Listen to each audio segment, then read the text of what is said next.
komando!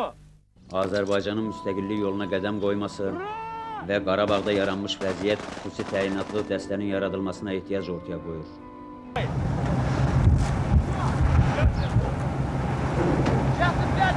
Bayit bak слышь меня, Bayit.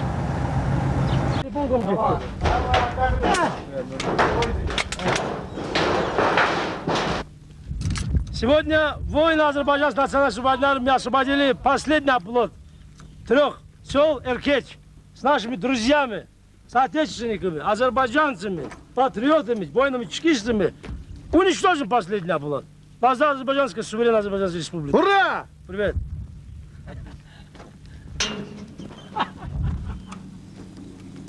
Riyad Əhmədov təkcə Qarabağda yox, Azərbaycandan kənarda da erməni terrorçularına qarşı bir çox əməliyyatlarda iştirak etmişdi. Çoxlarına nümunə ola biləcək bir həyat yaşadı. Bugün onun yoxluğu ilə barışmaq onu tanıyanlar üçün çox çətindir.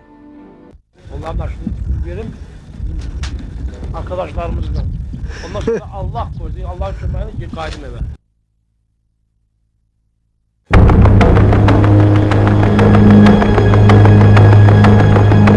O, Azərbaycan SSR Nazirlər Sovetinin sədr müavini vəzifəsində çalışmış Fikrət Əhmədovun oğlu olsa da, 1-ci Qarabağ müharibəsi zamanı kabinetindəki işini ataraq Qarabağa yollandı.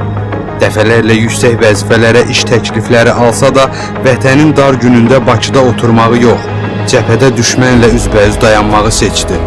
Başçılıq etdiyi xüsusi kəşfiyyat dəstəsi ilə düşmənin xeyli canlı qüvvəsini və hərbi texnikasını məhv etdi. 36 yaşında canını vətən uğrunda qurban verən, Daşaltı əməliyyatının əfsanəvi komandiri, nəşi 31 il sonra tapılan milli qəhrəman Riyad Fikrətoğlu Əhmədov.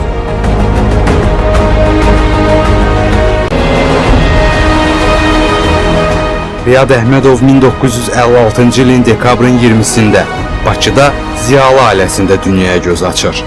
1972-ci ildə 134 nömrəli məktəbi bitirir. Əfqanistanda hərbi xidməti başa vurduqdan sonra o vaxt Azərbaycan Dövlət Universiteti adlandırılan Bakı Dövlət Universitetinə daxil olur. 1979-cu ildə hüquq fakültəsini fərqlənmə diplomu ilə bitirir. 1976-79-cu illərdə Azərbaycan SSR Ədliyyə Nazirliyi yanında Məhkəmə Ekspertizası İnstitutunda laborant işləyir. 79-80-ci illərdə qanun layihələrinin hazırlanması və qanunvericiliyin sistemləşdirilməsi idarəsində məsləhətçi, 80-81-ci illərdə isə Ədliyyə Nazirliyinin kadrlar şöbəsində baş məsləhətçi vəzifələrində çalışır. İşlədiyi müddətdə kollektivin dərin hörmətini qazanır. Lakin bu iş Riyadın ürəyincə deyildi. Onun ata-babası Həmid Əhmədov Qərbi Azərbaycanda doğulsa da 1918-ci ildə erməni daşnaqlarının təzyiqi altında Naxçıvana köçməyə məcbur olmuşdu. O, Azərbaycanın ilk sərhədçilərindən idi. Məhz bu peşədə o, polkovnik leytenant rütbəsinəcən yüksəlmiş, atsan çıxarmışdı. Riyadın ana-babası polkovnik leytenant Məcid Məmmədov isə Böyük Vətən müharibəsində həlak olmuşdu. Döyüşlərdə göstərdiyi şücaət və igidliyə görə 2 dəfə qırmızı ulduz, 1 dəfə qırmızı bayraq ordeni və çoxlu sayda medallarla təltif olunmuşdu. Sonralar anası Bahar xanım Riyadın uşaqlığından, onun hərb sahəsinə olan böyük marağından, hətta balaca olanda plastilindən əskər fiqurları düzəltməsindən danışacaq, elə o vaxt Riyadın bu marağının qarşısını alıb başqa istiqamətə yönəldə bilmədiklərinə heyfsilənəcəkdir.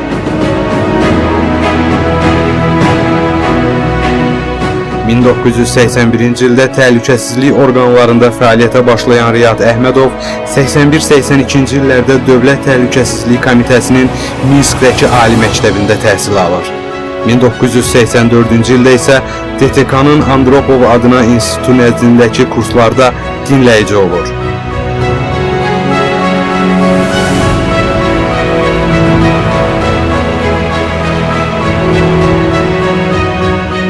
Riyad Əhmədov 1989-cu ildən etibarən tez-tez Qarabağın sərhəd bölgələrinə gedib gəlirdi.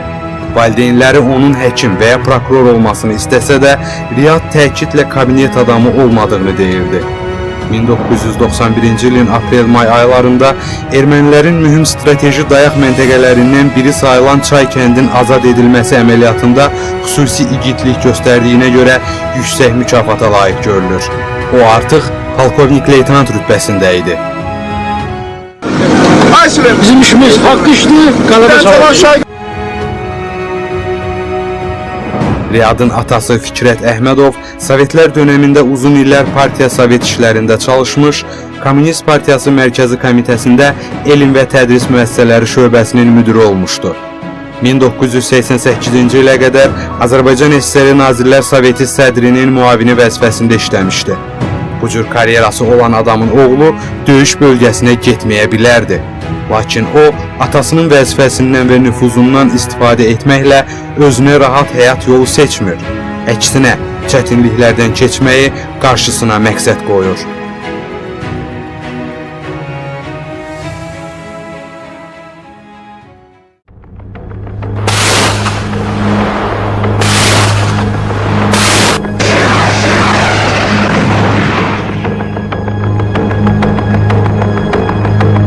Azərbaycanda gedən müharibə Riyad Əhmədovu rahat buraxmırdı. Elə buna görə də o, milli ordunun yaradılması işinə qoşulmaq qərarına gəlir. Dövlət Təhlükəsizlik Komitəsinin rəhbərliyi onu yeni yaradılan Müdafiə Nazirliyinə keçmək fikrindən daşındırmağa çalışsa da Riyadın qərarı qəti idi. O, tezliklə Müdafiə Nazirliyi Kəşfiyyat İdarəsinin rəis müavini vəzifəsinə təyin olunur.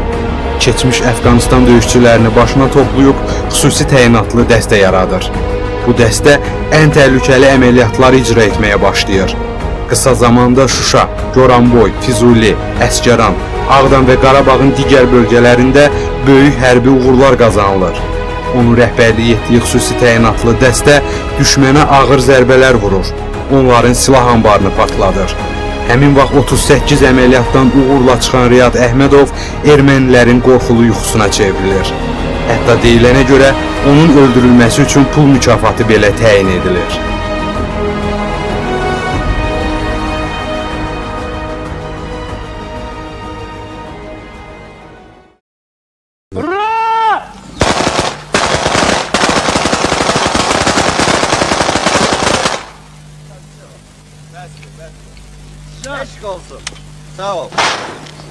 Сегодня воины Азербайджанской национальной армии освободили последний блок 3 сел Эркеч с нашими друзьями, соотечественниками, азербайджанцами, патриотами, воинами-чекистами.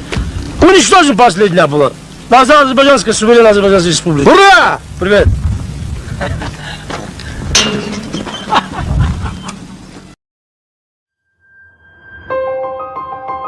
Riyad Əhmədovun adını Azərbaycanın hərb tarixinə yazdırdığı döyüş məşhur Daşaltı əməliyyatı olur.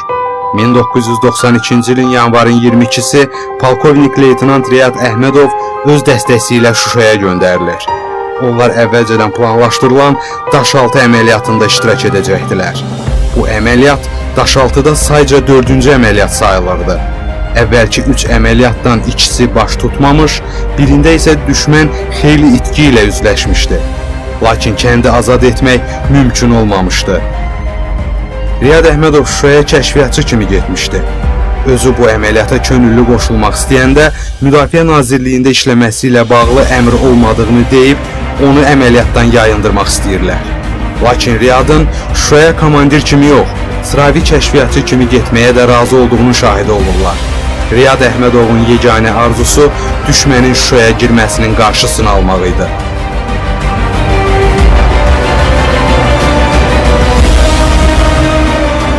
Daşaltı əməliyyatının keçirilməsi üçün Şıxov taborundan 200 nəfər ayrılır. Əməliyyata sabiq Müdafiə Naziri General-Mayor Taceddin Mehdiyev rəhbərlik edirdi.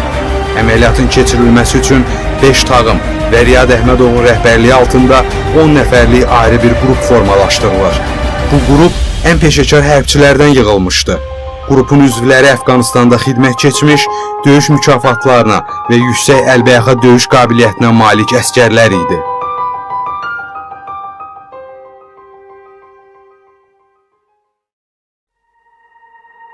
...1992-ci il yanvarın 25-i axşam saat 20:00-da əməliyyat başlanır. Əməliyyat zamanı hava çox sərt idi. Hər yerdə qalın qar örtüyü vardı. Hündür dağlar, güclü şaxta hərəkətə mane olurdu. Bundan başqa əskərlər özü ilə xeyli silah və döyüş sursatı aparırlar. Hərbi əlaqə də çox pis təşkil olunmuşdu. Tağımlar və əməliyyat komandanlığı arasında, həmçinin qarşılıqlı fəaliyyət göstərən bölmələr arasında informasiya mübadiləsi çox zəif idi. Komandanlıq öz əskərlərinin harda olmalarından, nə etmələrindən, nəyə ehtiyacları olduqlarından xəbərsiz qalır. Mövcud rabitə vasitələri çox köhnə idi. Ermənilər bölmələrimiz arasında olan danışıqları dinləyir, hətta xəttə qoşularaq əskərlərimizi təhqir etməyə başlayırlar. Bütün bunların və deyilənə görə bələdçilərin xəyanəti nəticəsində Nəbilər kəndi istiqamətindən Daşaltıya daxil olan Azərbaycan tağımları düşmənin puskusuna düşür.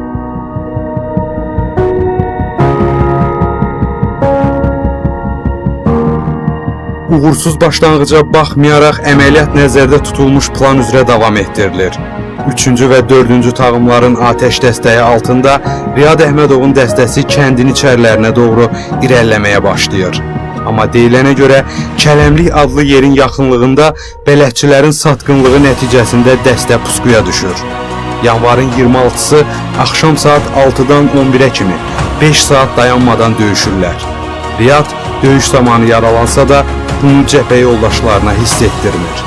Deyilənə görə axırıncı dəfə Riyad Əhmədovu döyüşdə möcüzə nəticəsində sağ qalan İlyas adlı bir döyüşçü görür. İlyas ayağından yaralanan Riyada deyir ki, gəl səni döyüşdən çıxaraq. Amma Riyad buna razı olmur. İlyasa deyir ki, yanıma gəl, çıxış yolu tapmışam. Elə bu vaxt onların yanında mərmi partlayır və Riyad huşunu itirir. Bundan sonra baş verənlərdən İlyas da xəbərsiz qalır. Azərbaycan əskərləri hər tərəfdən sıxılmasına, həmçinin Daşaltı və Sığnaq istiqamətindən düşmənin çarpaz atəşi altına düşməsinə baxmayaraq döyüş meydanından qaçmır. Mühasirəyə düşsələr də döyüşməyə davam edirlər. Ağır zərbələr alan döyüşçülərimiz Daşaltı əməliyyatında misilsiz igidlik göstərir. Bir neçəsi əsir düşməmək üçün intihar etməkdən belə çəkinmir. Onlardan biri F1 qumbarası ilə özünü partladır. Biri isə əsir düşməmək üçün son gülləsini özünə vurur. Qeyri-bərabər döyüşdə Riyadın dəstəsinin bütün üzvləri ermənilər tərəfindən öldürülür. Riyad Əhmədovun özü isə itkin düşür. Daşaltıda vəziyyət gözlənildiyindən də ağır idi. Bunu görən Tacəddin Mehdiyev 5-ci tağımı kənddəki döyüşçülərə kömək üçün göndərir. Lakin cəmi 500-600 metr irəlilədikdən sonra ermənilərin güclü müqaviməti ilə qarşılaşan bu tağım da dayanmağa məcbur olur. Əməliyyatın iflasa uğradığını başa düşən Müdafiə Naziri güclü dumanın çökməsindən istifadə edərək Şuşaya doğru geri çəkilməyə əmri verir. Ordumuzun sağ qalmış döyüşçüləri Daşaltıdan Şuşaya doğru geri çəkilirlər.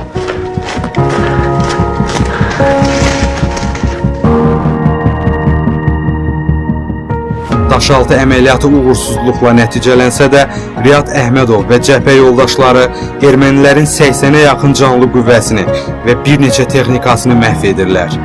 Azərbaycan ordusu isə 90 nəfərdən çox itki verir. Həmin gündən sonra Riyad Əhmədovun nə öldüyünü görən, nə də ondan xəbər alan olur. Əməliyyatdan sonra dəyişdirilən əsir və meyitlərin arasında da Riyadı tapmaq mümkün olmur. Elmira adlı xanımla ailə həyatı quran Riyad Əhmədovun özündən sonra yalnız 2 qızı yadigar qalır.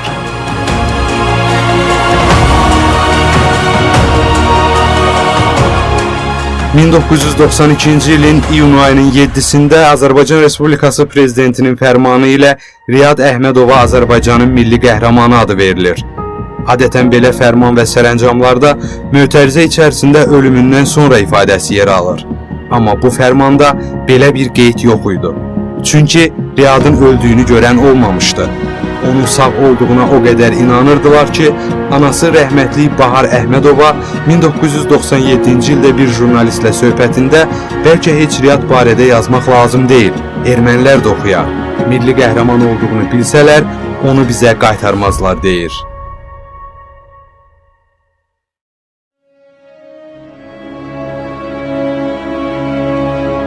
2020-ci ildə torpaqlarımız işğaldan azad edildikdən sonra 553 hərbi qulluqçu və mülki şəxsin meyitinin qalıqları tapıldı. Onların arasında Riyad Əhmədovun qalıqları da var idi. Əfsanəvi milli qəhrəmanın nəşi düz 31 il sonra tapılaraq 2-ci Fəxri Xiyabanda dəfn edildi. 44 günlük vətən müharibəsi yalnız doğma torpaqlarımızı bizə qaytarmadı, həm də 1-ci Qarabağ müharibəsində itkin düşən igid oğulların taleyinə aydınlıq gətirdi. Artıq Riyad Əhmədov kimi itkin düşmüş neçə şəhidimizin yaxınları onların məzarını ziyarət edə bilirlər.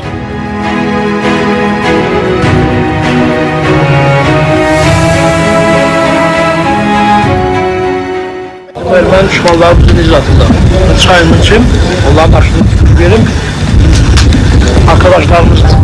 Ondan sonra Allah korusun, Allah üçün beni qaydım evə. Finito. Amin.